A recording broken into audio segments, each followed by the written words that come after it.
Sheriff Labat, you had some of your senior staff resign, right? Or you asked for their resignations recently. What else needs to? You've also got a new medical provider, right? Or you're working on getting a new medical provider. So we are working on getting a new medical provider. You're correct. I did ask the top 3 officials here at the facility for their resignation. I accepted their resignation, and so we're forging ahead. What else needs to happen? Well, there are a lot that needs to happen. We need to build a new facility. All right. I've been screaming this from the time I was elected, actually, since before I was elected. We need a new way of thinking. All right. The chairman needs to understand that the old ways of thinking with respect to jailing individuals, we have more responsibility. So this old way of warehousing individuals needs to really be modernized, bring into care and custody, figure out what that looks like, and really focus on mental health, focus on reentry, focus on medical conditions. And so we need a team that's able to do that, and that's our focus. You requested the resignations of your staff members a few days ago, right? This incident with Thompson happened in September. Okay. Should something have happened in September? No. And again, everyone is afforded due process. We needed to get all the facts, right? And so instead of being expedient or trying to rush to judgment, we wanted to get as many facts as we could around this. And from a preliminary standpoint, as some of the facts started to come out, it was an opportunity for us to say, look, it's time to clean house. It's time to, either you knew or should have known, right? What does that look like, and how do we move forward? And again, this is not a new phenomenon. These issues and these concerns have been in place for almost 16 years. Right? The facility is overcrowded. We have people sleeping on the floor to the tunes of hundreds. Mm-hmm. And when that is the situation, it's a breeding ground for disease. It's a breeding ground for uncleanliness. And I've said this to the Board of Commissioners. They've taken tours, said this specifically to the chairman. I was very, very direct when I said our budget needs to exceed $200 million, and so that we could focus on these very things. And it was the Board of Commissioners that decided, and the administration decided where the budget should land. We continue to fight for pay raises for our team, and trying to attract new talent to make sure that we can retain them as well. So, I will say that's one thing that we've been able to successfully do. One more question about the timing of the resignations. Mm-hmm. Mr. Thompson's family held a press conference about his death last week. The resignations were a few days later. The perception seems to be that when they complained about it, that's when it kind of got your attention. Is that fair? Well, it's only as fair as much as when I saw what I saw, when I looked at the preliminary investigations, it was time to make these changes. Changes internally to the building, internally to how we house people, have been going on since I took office. Right? I came in the door understanding, trying to negotiate with ACDC, trying to get people off the floor, create a more human environment, getting people to Cobb County, right? Getting individuals more space so that we can try and treat people in a more humane environment. So all these changes are really a cumulative effort of saying, how do we treat people better? I took an oath to make sure, and we all take an oath, to make sure we treat people humanely. And that is first and foremost our serviceable job, and we have to make sure we do that. And so where we will continue to investigate, the investigation is still ongoing. From a really bird's eye view, taking a look at some of the preliminary facts, it was time to act. Right? The other piece is everybody deserves due process. Right? I wish Mr. Thompson's family and wish he had an opportunity for due process.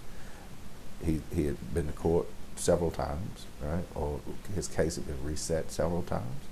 And so, again, we're looking into what the reason and causes behind that, but it was time to move forward.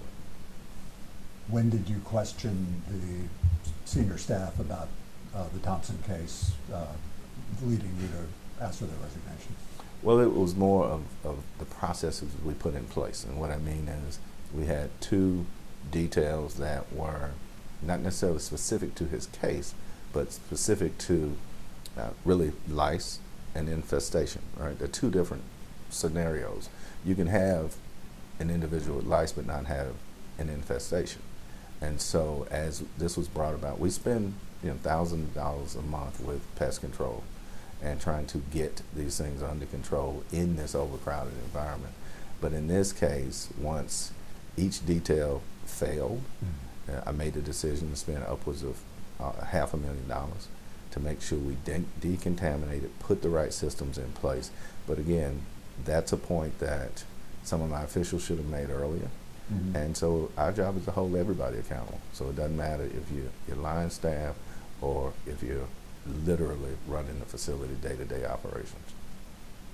I realize it's not your job to run the facility day-to-day. Your office, though, your main office is in the courthouse, right? So the Constitution of Georgia requires that the sheriffs, all 159, have courthouses, or all don't have courthouses, that they have a office in the courthouse. That is the main courthouse, or main office for me. And then we also have several other administrative offices here. I guess what I'm asking is, are you hands-on enough that you don't report to the jail every day?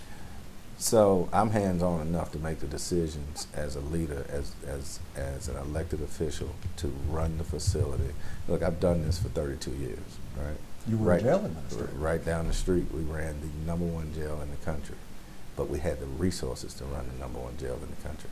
And so 2 years prior to me running for office, I started with having conversations with the board members about building a new facility. What does that look like? And really holding people accountable. And as I took office, we continued that the yeoman's work of making sure that people are treated, again, in a fashion. We're responsible for care and custody. And those two things come along with making sure, or the Board of Commissioners making sure we have the things we need to operate. And so we've held them accountable, and we also now have to make sure that they understand the vision and that we're focusing on caring for our customers. So you think your involvement in administering the jail is sufficient? I think that we all can do a better job, right? And whatever that looks like day to day. And again, I know as a leader, we're going to hold our team members accountable. And so in doing that, I asked for, received, and accepted those resignations. All right, I'm going to ask you another couple of questions about this. I know I did a story a couple of decades ago at the state prison in Reedsville, and there the warden would go through the prison every single day and inspect the jail. To what extent do you do sort of regular or daily inspections of this jail? We don't do daily inspections, right? I have people that do daily inspections, or should have been doing daily. We have a mountain of policies and procedures, right? And even the best procedures in terms of ACA accreditation, in terms of jails, even the best procedures don't dictate what you're suggesting, right? But holding people accountable is different than walking through a 3,600 bed facility day to day. Right?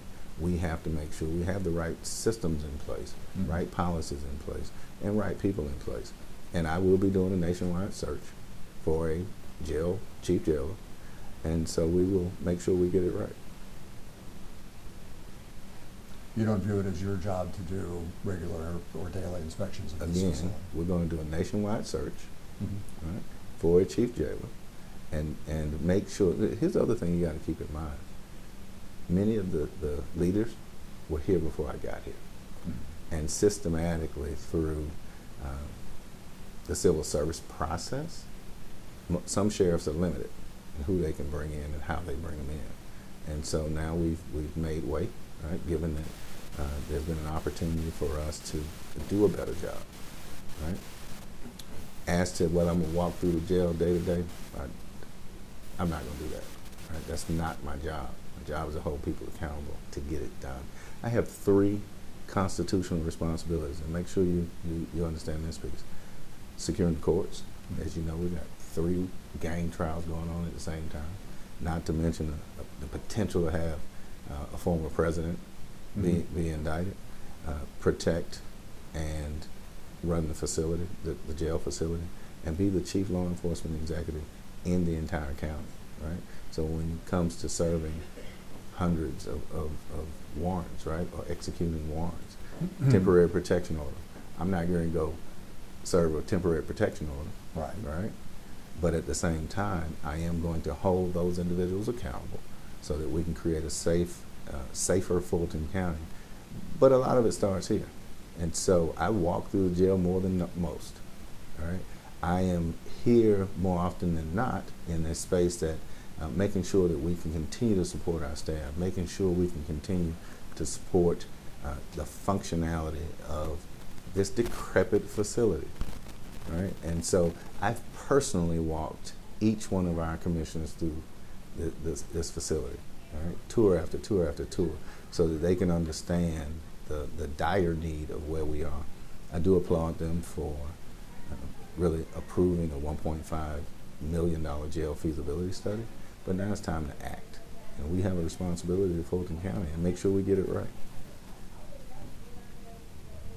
All right. It's reasonable to hold your feet to the fire on this a little bit, right? I mean, look, I am accountable to the people that elected me. I am going to do my job. We are not going to make excuses. We're going to find the facts about Mr. Thompson's case. And so I hold my feet to the fire. You don't hold my feet to anything. I hold my feet to the fire, understanding that we are going to have the #1 sheriff's office in the country, and that is part of how we do this. Look, again, holding people accountable is really part of the overall scope of what we need to get done, right? You talked about due process, how long it takes to have one of these cases investigated, etc. You know, I simply tell you, I wish Mr. Thompson had the due process through the court system. You know, we got thousands of unindicted cases. We got over 500 people charged with murder, right? What does that look like? So ultimately, we have a multi-pronged job. I knew what I was getting into, right? Just didn't know it was this bad. Didn't know that for a decade plus that the sheriff's office and the jail itself had been in such neglect. And so when I've raised that to the Board of Commissioners, to which I will be front and center tomorrow, asking for another $10 to $15 million to help with technology, to help with cleanliness of the facility. These are emergent needs that didn't get here overnight. They got here over the last 16 years.